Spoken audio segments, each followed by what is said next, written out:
SSC এবং সমমানের পরীক্ষায় এবার প্রশ্ন ফাঁসের কোনো আশঙ্কা নেই বললেন শিক্ষামন্ত্রী ডক্টর দীপু মনি। সাংবাদিকদের তিনি বলেন, মন্ত্রণালয় এবং প্রশাসন যে প্রস্তুতি নিয়েছে তার সবকিছু ঠিকঠাক থাকলে ২রা ফেব্রুয়ারি শুরু হতে যাওয়া পরীক্ষা কোনো ধরনের অভিযোগ ছাড়াই সুষ্ঠুভাবে হবে। ২৭ জানুয়ারি থেকে ২৭ ফেব্রুয়ারি পর্যন্ত সারা দেশে সব ধরনের কোচিং সেন্টার বন্ধের সিদ্ধান্ত নিয়েছে শিক্ষা মন্ত্রণালয়। মোস্তফা মল্লিকের রিপোর্ট। এবার এসএসসি ও সমমানের পরীক্ষায় ২১ লাখ শিক্ষার্থী।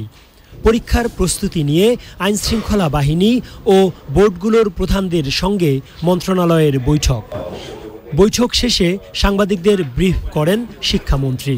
প্রশ্নপত্র ফাঁসকারী বা গুজব রটনাকারী যদি কেউ থাকে, কোনোভাবে যদি এটি শনাক্ত হয়, তাদের বিরুদ্ধে আমরা কঠোর ব্যবস্থা আমরা গ্রহণ করব এবং ইতোমধ্যেই কিন্তু তীক্ষ্ণ গোয়েন্দা নজরদারি শুরু হয়ে গেছে। তিনি বলেন, আগের যে কোনো সময়ের চেয়ে এবার প্রশ্নের নিরাপত্তা ব্যবস্থা অনেক টেকসই।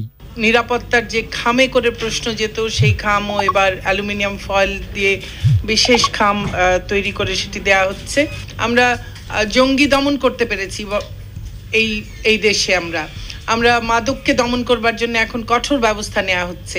শিক্ষার জীবনকে নষ্ট করবার মতো অপচেষ্টা যারা চালায়, তাদের বিরুদ্ধেও কিন্তু আমরা একই ধরনের কঠোর ব্যবস্থা আমরা নিশ্চয়ই গ্রহণ করব।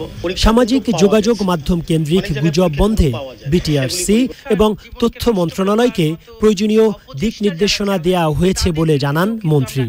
আগের পাবলিক পরীক্ষাগুলোতে প্রশ্ন ফাঁসের ঘটনায় তদন্ত কমিটির রিপোর্ট দেয়া নিয়ে প্রশ্নের জবাবে মন্ত্রী বলেন, প্রশ্নপত্র ফাঁসে জড়িতদের কখনোই ছাড় দেয়া হবে না।